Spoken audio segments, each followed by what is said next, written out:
and welcome back to another episode of Development Hell. For every horror title to hit VOD, there are going to be countless others that end up DOA. Development Hell is a podcast dedicated to unearthing these plagued horror productions to find out what went wrong and if they still got a shot at the green light. I am your host, Josh Korngut, and this podcast is brought to you by the Anatomy of a Scream Pod Squad. Anatomy of a Scream are a female-founded, queer-positive horror publication that focus on reviews and analysis from a feminist perspective. Today we're presenting a very special sequel episode to our Freddy vs. Jason episode, which hit earlier this week.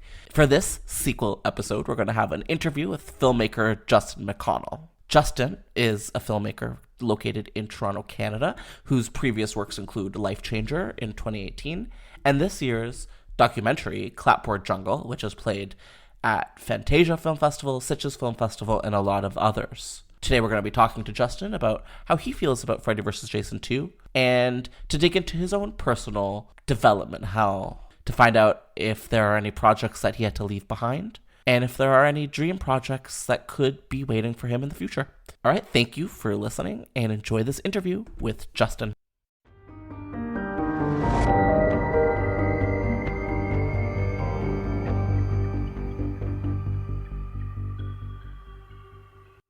So how are you doing in this pandemic right now?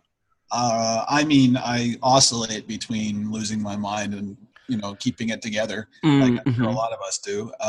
But the reality of it is that it's a tough year for everybody, and the perspective of that kind of puts me in a mindset that so many people have it even worse. And this is like a huge human-based, worldwide period of strife. In that, I've realized that, I've had to strip back a lot of the things I do in my life. I spend most of my time at home now, but I've tried to keep creative through the whole process. I even had a feature film that is doing festivals right now and is out on release in various places. And I haven't had a time to really stop and not continue to work and create and do things. So I've been really lucky in that way, in that I've been able to keep my mind occupied enough that it isn't just crushing boredom and waiting for all of this to end. I've been proactively trying to keep myself, even if it's just from within my apartment for the most part. But I also, we have endless entertainment options these days, right? So I've got a massive video collection. I've got all the streaming services and PlayStation VR and books, and me too. It's hard to be bored when you're surrounded by the media that exists now. What are you watching? What are you watching, like, currently? Oh, Jesus, dude, it's a long list. Highlights. I don't need. Oh, let's see. Really liking Lovecraft Country. I watch lots of horror anyway, but I'm doing the at least one horror movie a day thing for October because it's just a fun way to pass time. So that list is incredibly long already. Okay. I've been watching a lot of weird cartoons like Tig Tone, which is an Adult Swim series that's just probably the most insane writing I've seen on anything, let alone an Adult Swim series. Primal, this other animated series that's like a Living Frazetta painting. I'm rewatching Over the Garden Wall, which is like a really good Halloween spooky themed. It's for kids, but it talks metaphysics and your place in existence and things like that. It's for kids, but it's written so that adults can take something from it too. But like the horror stuff this month, I'm bouncing all over the place. I'll watch like Possession from 1981, 1980 one day, and then the next day I'm watching Ernest Scared Stupid. So it's like I feel like Ernest is Scared Stupid is having a bit of a renaissance this year. I keep seeing things about it. It's always been one of my favorite Halloween movies. I've never seen an Ernest movie. The video boxes like really gave me like a weird feeling when I was 5, and since then it's like it's like Uncanny Valley stuff in my heart, and I can't approach it. But maybe one day. I would say if you're gonna approach any of them, though, you might as well start with Ernest Scared Stupid. It has to be. Have you seen Killer Clowns from Outer Space? You know what? Not that long ago, but yes, I have. Okay, I was surprisingly scared by that. So the people who directed that, the Chiodo brothers, did all the effects for Ernest Scared Stupid. So all the trolls are Chiodo brother puppets. Okay, so that explains my uneasiness. Yeah, But they also, because they had limited budget, there's a few background trolls that are just repainted killer clowns. Oh, I love that. You can pick out, you'd be like, oh, there's a killer clown. But okay, are these the guys that did Critters too? I feel like I saw an interview with them at one point, and they seem nuts. Yeah, I think that Chiodo's worked on Critters for a bit. I know Chris Wallace did. Chris Wallace did Gremlins. I'm pretty sure that the Chiodos worked on one of the Critters. Maybe the first. And I have never seen them actually. Wow. I've never seen a Critters movie. I have to. And those for sure. Show now, and there's Critters won't die. I've also never seen Ghoulies, which I almost am more interested in. Definitely the first two. As the underdog, yeah. Definitely the first two are worth watching. For what, like, if you like little monsters and little puppets, I'm like little monsters. You know who does Little Monsters as well as Guillermo del Toro? Oh yeah. Like the little tiny monsters that like with the teeth and the crap. Did you ever see, what was that one he produced when he didn't direct? Don't Be Afraid of the Dark. Oh yeah, the Troy Nixie movie. Yeah. I was very surprised that was a bunch of little monsters at the end of the day. No, it was super cool. The original was kind of little creatures too. Oh yeah, I've never seen. It's still mind blowing that he remade. Was it a direct to TV movie from the 80s? Yeah, it was a TV movie. This is very cool. It's a different world back then, though. TV movies were, there was technically Salem's Lot's a TV movie. Initially. Oh, of course. I've never been able to get through the whole thing. And to end off my tirade about Little Monsters, was it Hellboy 2 that he did it really? Yeah, they had the little tooth fairies and stuff like that. I love that. I'm partial to those, but I prefer the tactile puppet little monsters. Okay, yeah. A trilogy of terror, the Zuni fetish doll for sure. Just something that is there on set in some way. That's why I like the Chucky series so much. It's just the amount of puppeteering and work that goes into those movies. I mean, there's lots of other reasons to like it. Oh, they're incredible. I'm gonna say maybe I need to rewatch them, but I feel like Curse of Chucky is my favorite as of right now. It's good. As of today. It's scary. Good. I was like, they made it scary again. I loved it. Yeah. Anyway, there's a lot to talk about with that series. And for sure. It kind of ties into Freddy versus Jason. It does. We're going to get to Freddy versus Jason. But before then, I want to ask, so you've had a feature in the film festival circuit this year, which is really, really exciting and cool. What is it like now, going through the festival circuit in the age of COVID? Is it surprisingly helpful in some ways? It's pretty surreal. I mean, first of all, I got to ask, can I swear on this podcast? Yeah. It's pretty fucking surreal. Yeah. In a few different ways. The main thing is that there's no more, you don't get a physical premiere, right? Your stuff premieres on a streaming site or on a broadcast television station or something. Like the way my film came out, we played, the first festival we played was Canadian Film Festival, and that was broadcast on Super Channel across Canada, and a paid cable station. Yeah. So the first time anybody sees my movie, I'm alone in my apartment drinking a scotch or drinking a bourbon or a scotch in my boxers going, well, gee, I hope people liked it. You get no real feedback aside from the odd message through Facebook or, whatever reactions there are on Twitter. So that whole ceremony of a bunch of people gathering together in a theater to usher this thing you've worked so hard on for so many years into reality, and that elation of you get that moment of you've hit this peak, right? And it's the feeling that it's totally done. You don't get that with the digital festival. Mm-hmm. So that's a difficult sort of thing because you don't do it for that. You don't do it for elation. You don't do it for, people walking up to you afterwards or the crowd reaction or anything like that. All that stuff is kind of gravy, but it's definitely, in my experience, just a really great moment to be in. 2 years earlier without COVID, when Life Changer was doing all those festivals and I was able to actually travel with it, that's a whole other ballgame, really.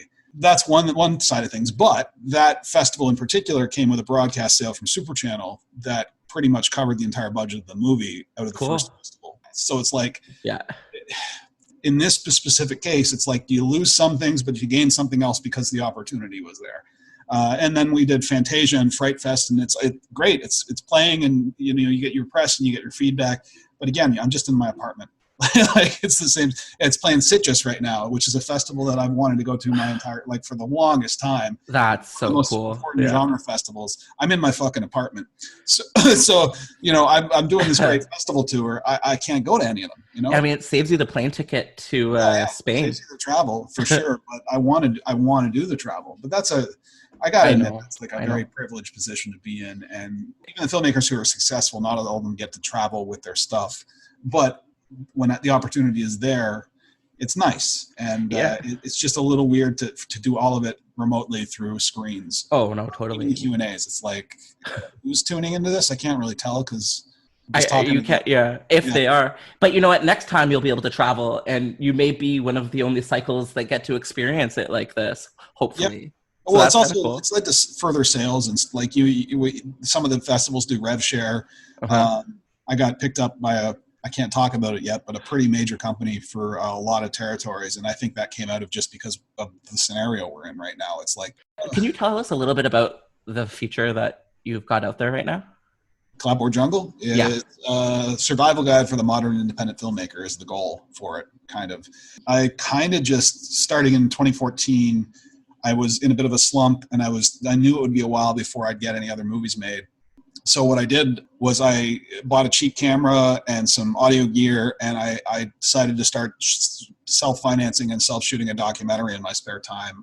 Since I really didn't have time to fully invest and put a ton of money into like following around a different subject and anything like that, I went out and collected a ton of interviews over a 4 or 5 year period, and I turned the camera on myself because the point of the documentary was to show the process of how you actually get a movie made. So then it was just, collecting footage for years and years and years, and the film itself that's doing the festivals right now is more the emotional side of things. There's definitely lots of information and educational stuff in it, but it's the emotional side. It's how or why you do this and how you stay sane, and the kind of reality checks you got to give yourself and the ups and downs. And it's meant to be preparing people for the real world of indie filmmaking, at least from my perspective, or at least from the experiences I've had and the people I've interviewed had.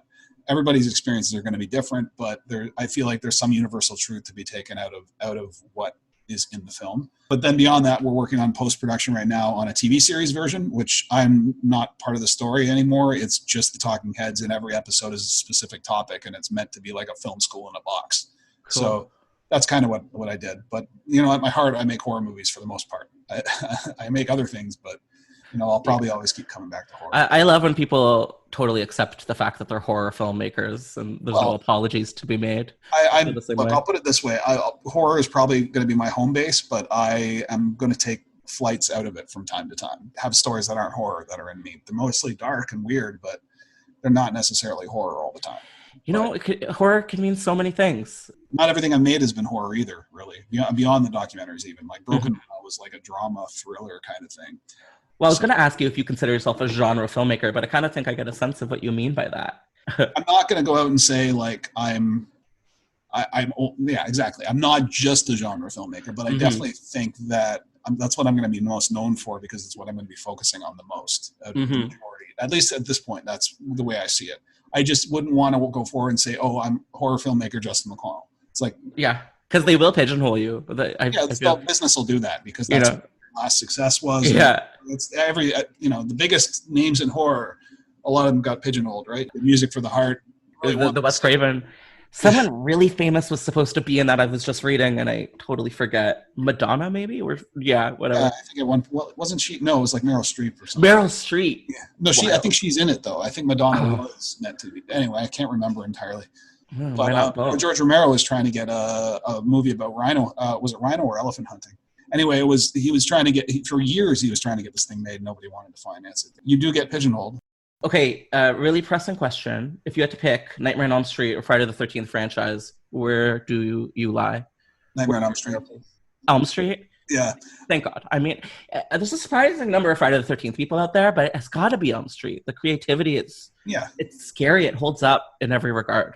I like Friday the 13th. I find that Friday the 13th movies end up spinning their wheels more often, and in terms of rewatch value, they're just so the Nightmare on Elm Street movies are just so inventive. I mean, there's parts that aren't as good as others, but even like Dream Child or Part 2, like Part 2 is pretty solid, but like I feel like it's one of the least inventive of them. For sure. There's not as much dream stuff in it. I love Dream Child. I rewatched it not long ago, and it's so batty. It's fun. They're all fun.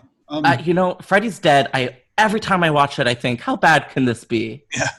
And then the answer is Very, very bad. Well, I don't even hate. I like all the Freddy movies, but like the thing is like Friday the 13th. You'd never get a new nightmare out of Friday the 13th because it can't be as it can't be as self-examining as a series as something like Nightmare, where you're dealing with actual levels of reality and the idea of what its storytelling is. And, even in the conversation of who would win in a fight, Freddy versus Jason, well, probably Freddy because he's an idea and you can't kill an idea.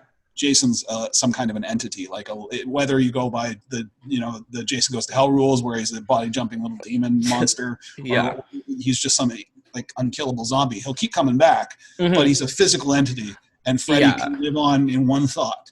So, Freddy doesn't have physics, so I feel like that really gives him a bit of an up. I want to know what your thoughts on Freddy versus Jason is, but I more so want to ask you, like, do you remember what it was like waiting for that movie to come out? Like, were you feeling the anticipation for that as like a younger person? Yeah, I was a subscriber to Fangoria, so they talked about the various incarnations of what could be quite a lot. Oh yeah. At the end of Jason Goes to Hell, obviously, there's the Freddy glove grabbing the mask and pulling it down. You'd hear about it on and on and on, and then leading up to it, like once I knew Ronnie Yu was the director, and I really liked Bride with White Hair and Bride with White Hair 2, and what he did with Bride of Chucky. He's really into Bride movies for some reason. Yeah. At least those three films. I knew he was going to have an inventive visual style, and it would be a fun film because he just has a really good eye for composition and just for like setting up set pieces and kills. And I don't think he disappointed me leading up to it. I do think there was so much anticipation in the horror community, and even myself, going into it, expecting it to be, who knows? You're always making the movie. If you're waiting for a movie for a decade, you've already made that movie in your head. Oh, so for sure. By the time you go see it, if it's not the movie in your head, and you aren't able to detach yourself from the thought pattern that, this isn't what I expected, I could see somebody getting disappointed. You don't have to answer this, but how old were you when it came out? Do you remember? 2003, so I would have been 21, 22. All right, so you might have had the ability to sort of gauge what was coming your way a little bit better at that age. Maybe. I think I was like 13, and it was like there could not have been a better age for someone to watch that film. So I'm assuming you're familiar with the concept of Freddy versus Jason versus Ash that was floated around. Yeah. What are your thoughts about that possibility of a sequel? Do you think that could have turned out?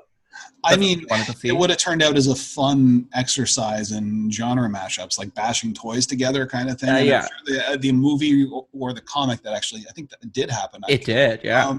I'm sure that there's definitely entertainment value to be had there, but in terms of just trying to understand it as something in canon, it would never work.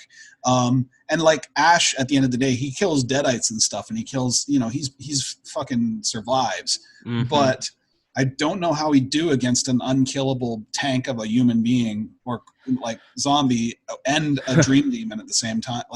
It's a lot. It's a lot to ask.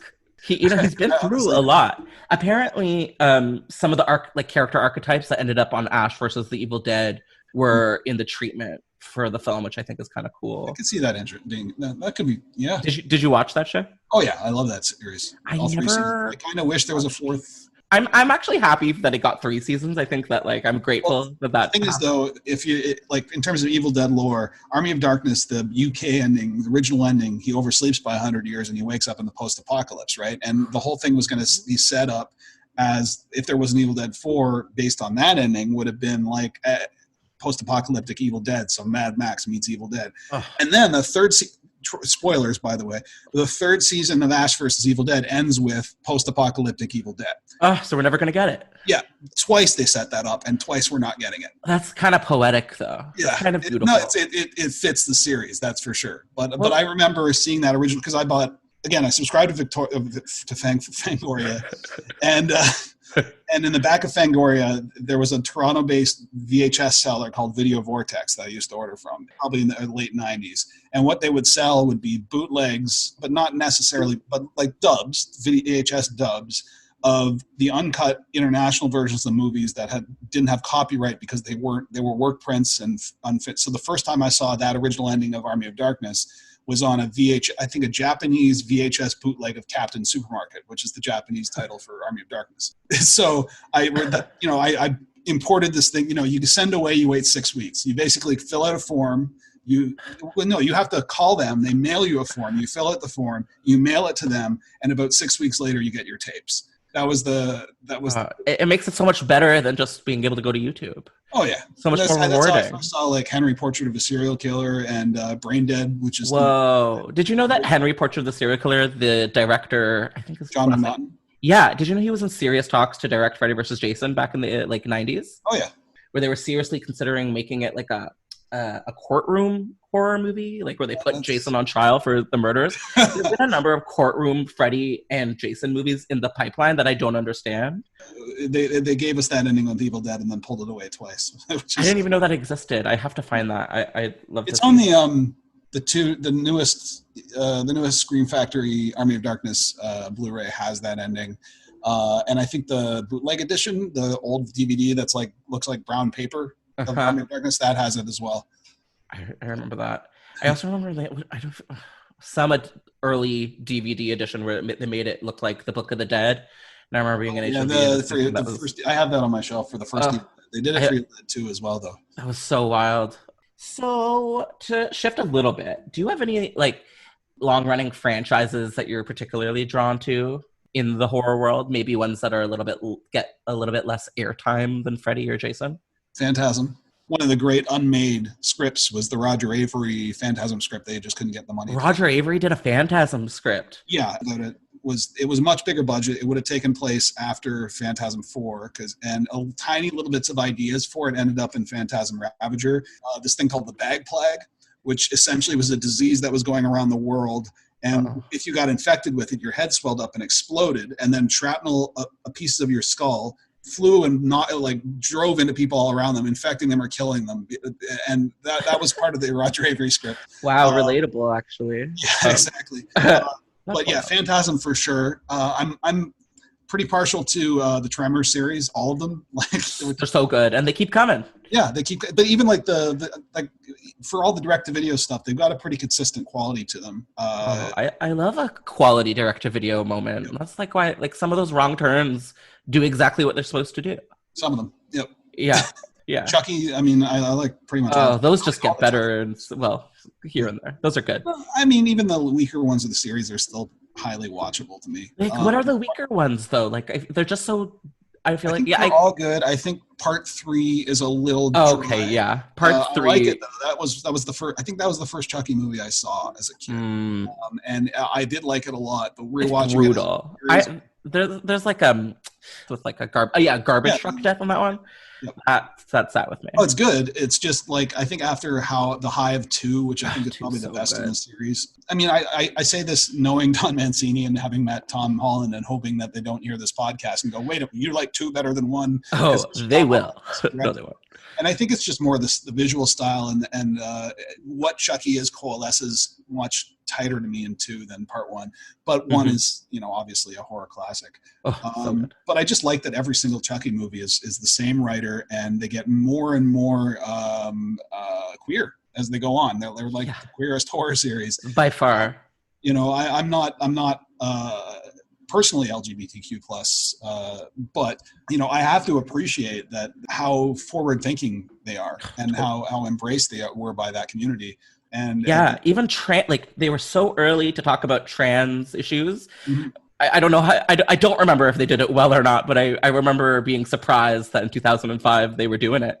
Oh yeah, well that movie, you can tell the tone of that movie because John Waters is in it, and all right, it's a full-on comedy, and they knew it, and it's lived on as a cult item, and I just think some movies are ahead of their time, and it takes years for them to be properly appreciated. Oh yeah. In terms of other franchises, though, I'm just trying to think of something a little bit more obscure.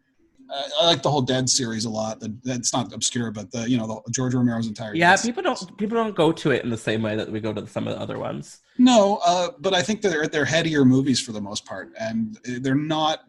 like Dawn of the Dead is a stone cold classic, and so is Night of the Living Dead, and even Day of the Dead to an extent is very, very rewatchable, but they're not fun horror movies. Did I hear they're making a TV series on Day of the Dead? Or they're doing that? Well, Steve Kostanski's directing the first 4 episodes. Okay, so very cool. I was always surprised they never did much with that in like modern times. Well, I actually work. I don't know if I can even talk. I worked on the second one for a bit before they completely redrafted. The second remake, I was Day of the Dead. I remember it coming out. I remember people not being kind about it. Yeah, before the script they went with, I spent a couple months drafting and pitching and talking with Millennium on that project, and I still have the Bible of what my version of it would be. It was basically Snowpiercer, but Day of the Dead. If I was to mash 2 things together and explain it. Did they have the money to do that? No. No. Not really. That was part of the reason, and it was. But yeah, the one Steve's doing, from what I can tell, is the reason it's called Day of the Dead, aside from it being, from what the plot description says, it seems to all take place in 24 hours. So the whole season is like a day, the first day of the dead, like living up to its name. Yeah. So not very similar to the other one, but I liked Land of the Dead, maybe because I don't know. Land of the Dead's fun. I love it. First of all, it's like the most Toronto, I think the most Toronto production you'll ever see. But even Diary and Survival, like Diary is pretty interesting. Survival's a full-on comedy, and I think I saw that at TIFF. I think it was crazy. It's a Hatfields McCoy spoof comedy to some degree. Like the characters are serious, but the movie is not. And I think a part of the reason that wasn't well received was people were expecting a horror movie. He gave them a weird comedy western. Horror comedy. I don't know how it makes money. I love to see it, but I know that it's a tricky one. I mean, some of it does, but most of it doesn't. It's so tricky. Between two stools is what they call that. It's not quite horror enough, and it's not quite comedy enough. And if it's both, if you don't have one of them dominating, like the ones that work, like Shaun of the Dead, all the comedy comes from the characters, and it's well written, and like that, that punches way above its budget and its weight, because the characters are so good. But when the horror happens, it's still serious horror. Like it's, they lose their family members and the things, people are actually in danger. I think it's the winking stuff where it's just like they're swinging for the fences on trying to be funny, where it's just a lot of jokes. That stuff usually doesn't work too well. Yeah, it can't be funny on purpose in some ways. If it's funny like by accident, it could work. If it's funny, it's usually funny on purpose, but telling a joke. Yeah, I'm with you. So if you could direct or create an entry into like a franchise that's kind of over and done with, what would it be? Critters movie, probably. They are. There was Critters Attack and the web series that's on Shudder. Right, the web I'm not going to talk about those so much. Critters is hit and miss, but I think there's some real potential for a really, really, really good sequel there. Or sequel, reboot, whatever the hell you want to call it. I think what would make it work is if they're treated seriously, but they're still intelligent aliens. Oh, I don't know. You haven't seen them, right? Okay.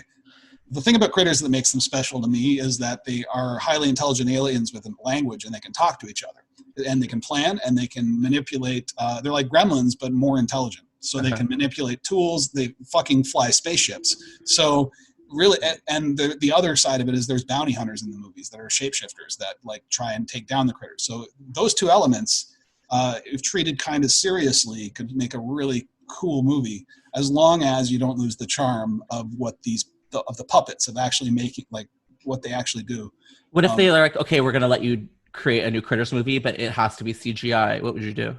Not do it. You wouldn't? Come on, you wouldn't do it? No. Well, I hope I want to make a movie that every horror film will hate. Yeah, we will be mad. I mean, the reality of it is I'm not really a mercenary.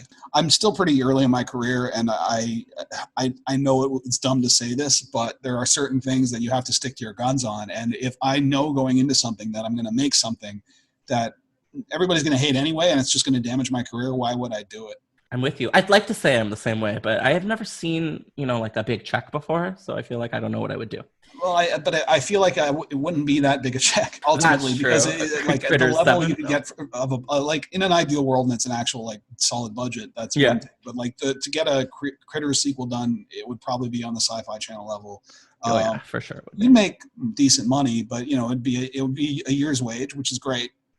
But then you got to live with it for the rest of your life. And I'm not saying that I wouldn't do a Sci-Fi Channel No Alan Because Smithy production, I no, guess. well, no, I would like the actual productions have worked there. I've got no problems with them. It's more just it's got to be the right project and the right approach to the project. And if it's not, if it seems like, well, every 10 minutes we need to have this CGI creature jump out, it's like, well, that's not story necessarily. That's a checklist. I would rather not do that kind of movie.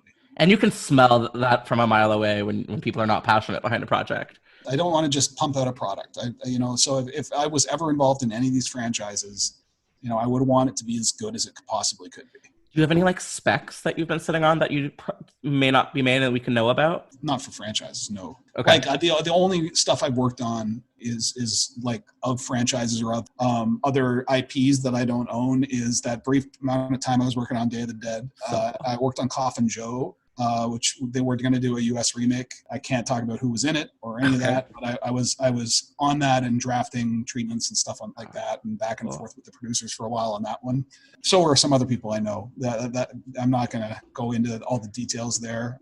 And very, very briefly, we were involved in possibly producing a remake, an English language remake of Sergio Martino's Torso, which is an old Italian giallo film that its Italian title is The Body Shows No Sign of Carnal Violence. Okay. Yeah, I wasn't involved in the script in that. Serena Whitney was, but we were working with the director's daughter, and we spent a good year back and forth on that one. And so those three properties are the only IPs that I don't own that I've ever been involved with in any way. I guess briefly I was trying to help get a Street Trash remake made, the original creators, and Matt Mandaritis and stuff. But this is all, projects come your way, you try and push them out to other places. But yeah, I don't have any we don't have specs necessarily that I just wrote being like, oh, I would love to make a franchise movie, because it feels like a ton of work for something that you don't even know you can get the rights to or the possibility of it. And it's just like there's other stuff too, like the Mark of Cain obviously is based on the book we optioned the rights to, so we're what was it? Sorry?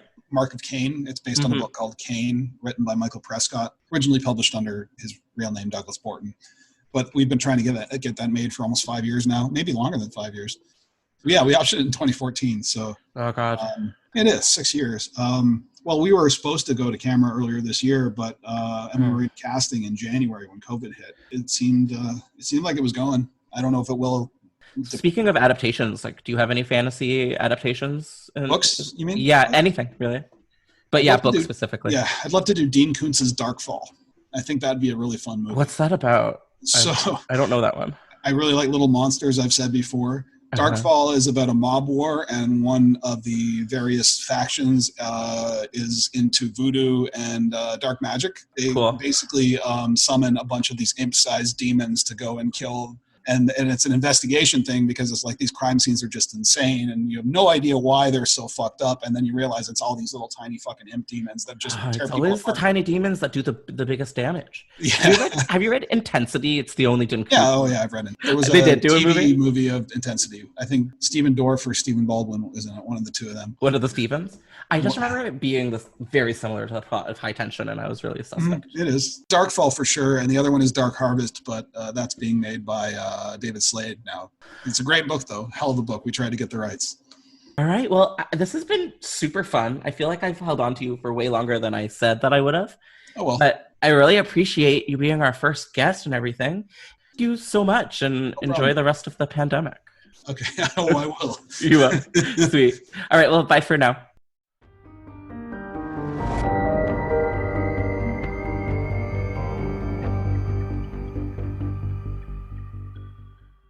Thank you so much for listening. And if you could do me a favor of subscribing and liking and telling a friend about this new podcast, that would be really cool. And I hope you keep listening, and we'll be back next week with another episode of Development Hell.